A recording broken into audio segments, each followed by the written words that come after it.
Assalamualaikum warahmatullahi wabarakatuh. Allahumma sholli ala sayyidina Muhammad wa ala ali sayyidina Muhammad. Walhamdulillahirabbil alamin. Materi hari ini adalah mengenai bahaya dan larangan zina.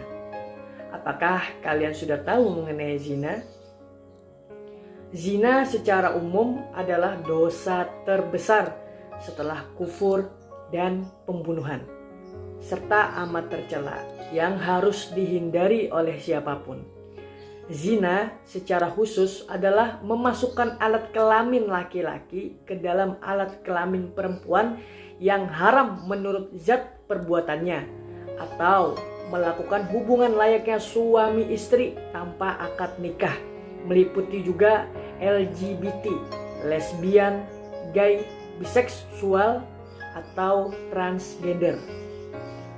Bahkan banyak bahaya zina yang didapatkan oleh seseorang yang melakukannya, baik di dunia dan di akhirat, seperti halnya kesehatan. Nah, sebelum kita menuju materi, yuk kita menyimak video pendek berikut ini dan tolong berikan kesimpulan di buku catatan kalian. Selamat menyaksikan.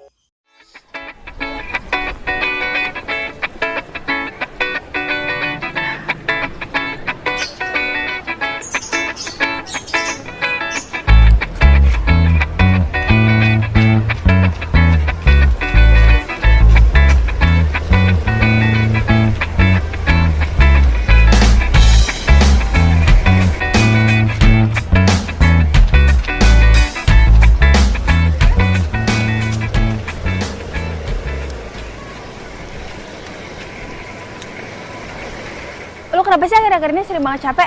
Nggak tahu, gue juga, gue sering banget akhir-akhir ini lemes kayak gini. Nih.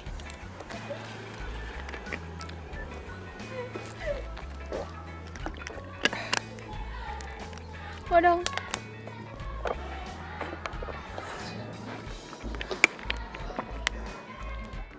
Lu udah capek kan? Balik aja yuk. Ya udah deh, ayo.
Lu datang juga? Iya.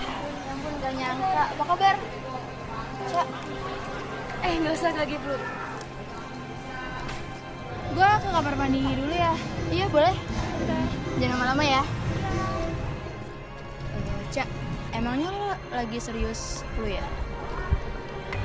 Oh, yang tadi aja itu? Iya. Emang lu gak tahu aja sakit HIV apa? Tahu, gue tahu kok. Terus lu gak takut ketularan? Ya elah, Cak, baca-baca lagi deh. Kalau cuma sentuhan fisik kayak gitu mah gak bakal nular. Terus nularnya gimana? Kalau HIV itu yang nular pertama dari hubungan seks. Terus yang kedua dari jarum suntik. Terus juga kalau ibu lagi menyusui atau lagi mengandung, itu bisa tertular ke anaknya. Lalu yang terakhir itu juga bisa dari transfusi darah. Kalau misalkan tadi cuma salaman atau sentuhan fisik doang, gak bakal nular. Oh alah, jadi gue gak apa-apa nih kalau bisa salaman sama Ajeng? Ya gak apa-apa lah. Justru kalau Oda itu harusnya kita rangkul dan kita semangatin, bukan kita jauhin, Cak. Oke deh. Itu Ajeng. Ajeng,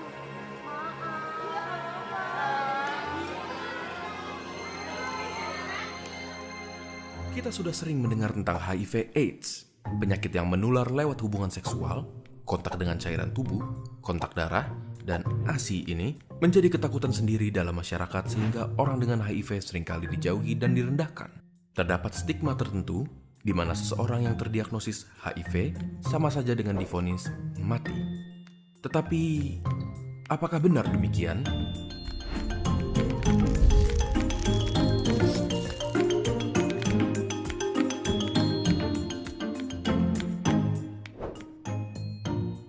HIV bekerja dengan melemahkan sistem kekebalan tubuh. Virus ini bekerja perlahan dan sulit untuk mendeteksi gejala awalnya, dan hanya dapat diketahui dengan tes laboratorium pada tahap awalnya. Semula, gejala yang hanya berupa demam, keringat malam, sariawan, dan dapat dibilang seperti gejala flu, merupakan fase pertama dari infeksi HIV. Pada fase kedua, virus berkembang biak secara perlahan tanpa memberikan gejala sama sekali. Rata-rata infeksi HIV berkembang menjadi AIDS, Acquired Immunodeficiency Syndrome, yaitu fase ketiga di mana kekebalan tubuh sangatlah lemah sehingga kuman yang ada di sekitar kita dapat dengan mudah masuk ke tubuh tanpa perlawanan yang berarti. AIDS rata-rata terjadi setelah 10 tahun terinfeksi HIV. Lalu, apa yang bisa kita lakukan untuk mengatasinya? Obat antiretroviral sebagai pengobatan HIV tidak menyembuhkan penderita, namun mencegah pertumbuhan virus dalam tubuh. Dengan terkontrolnya jumlah virus, maka sistem kekebalan tubuh akan terlindungi dan menghindari perkembangan HIV menjadi AIDS. Sejak adanya obat ini, harapan hidup penderita HIV dapat menjadi sama dengan orang normal jika mereka terdiagnosis tepat waktu, serta mengikuti pengobatan dan kontrol yang teratur. Salah satu contoh pasien HIV yang terkenal adalah Magic Johnson, pemain basket asal Amerika Serikat. Dia mengaku terjangkit HIV pada tahun 1991. 27 tahun berlalu sampai sekarang, ia masih giat menjadi aktivis HIV dan apakah kalian tahu?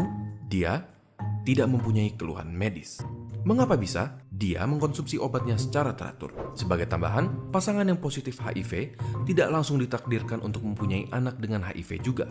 Hal ini dihasilkan dari pengobatan yang membuat jumlah virus cukup rendah untuk tidak menginfeksi janin. Pada proses kelahiran, ibu akan menjalani kelahiran secara bedah sesar sehingga menghindari kontak dengan darah ibu. Setelah itu, bayi yang baru lahir akan diberikan antiretroviral therapy untuk mencegah kemungkinan virus yang masuk saat kelahiran. Hasilnya, dalam situasi seperti ini, kesempatan bayi untuk tertular HIV dari orang tuanya diperkirakan kurang dari 1 dari 100. Memang kesetiaan berobat adalah kunci untuk menghindari perkembangan infeksi HIV menjadi AIDS. Tetapi, stigma sosial yang ada menghalangi keberanian penderita untuk datang berobat rutin.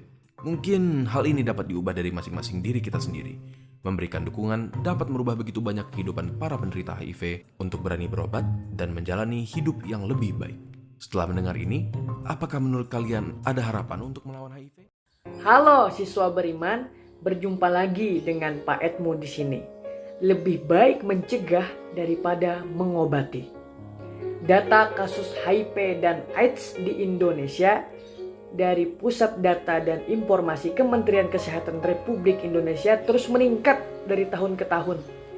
Pada tahun 2010 terdapat sebanyak 21.591 kasus dan mencapai puncaknya pada tahun 2019 yaitu sebanyak 50.282 kasus. Untuk kasus AIDS tertinggi selama 11 tahun terakhir pada tahun 2013 yaitu 12.214 kasus.